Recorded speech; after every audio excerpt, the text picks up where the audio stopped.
The number one thing people look to their government for is to protect them. And that is why so many people have been let down over the last year as things turn around. James Carville was on PBS, and he so completely summarized what happened on Tuesday and what the Democrats have got to do if they're ever going to turn this ship around. Here's Mr. Carville. What's wrong with this stupid wokeness? All right, don't just look at Virginia and New Jersey. Look at Long Island. Look at Buffalo. Look at Minneapolis. Even look at Seattle, Washington. I mean, this defund the police lunacy, to take Abraham Lincoln's name off of schools. I mean, that people see that, and it's just really have a suppressive effect all across the country. The Democrats, some of these people need to go to a woke detox center or something.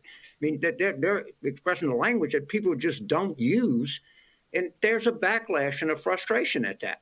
James Carville sounds like Bill Maher. Bill Maher, a liberal commentator, has been saying the same thing for a year in his monologues. Guys, you're heading into a ditch.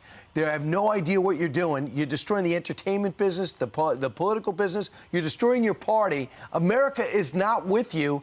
The traditional Democrat is not with you. You're letting AOC, a small district in Queens, New York, who Queens does not speak for America. And I say that having my grandparents live there. Right. That's not, I mean, it's beautiful in its own special way, but it's not what America's thinking in the Midwest and down south. Well, blame Joe Biden, because he has been, he could have gotten that infrastructure thing through, the smaller one, but it was the super progressives like AOC and others who just, we heard Joe Manchin last night talk about how they're holding essentially the Congress hostage because Joe Biden can't get anything done because he has catered to the woke people who apparently, according to Mr. Carville, need to go into detox. I just think people are nervous about the direction of this country. Well, they don't like the direction. No, they don't. And we were taught by our grandfathers who fought in World War II how America was founded, and to be proud of the flag and to stand for the anthem. And then you have changing the names of Abraham Lincoln. Brian, you just wrote the book about it. Frederick Douglass's statue out of Rochester.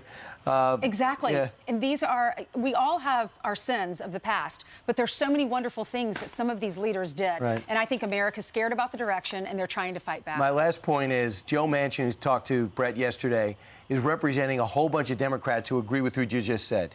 Because he's taking the slings and arrows, but he's standing in front of other moderates who go, yeah, I can't go along with this, but I don't have the courage to say it. Well, let's see if they still vote for that great big spendapalooza. We'll keep you posted because it sounds like they could have a vote in the House later today. Hi, everyone. I'm Brian Kilmeade. I want you to do me a favor. I want you to click to subscribe to the Fox News YouTube page. This is the only way that I know for sure that you're not going to miss any great commentary, any great news bites, any great interviews coming your way on Fox. You can get it all here on YouTube. So subscribe right now.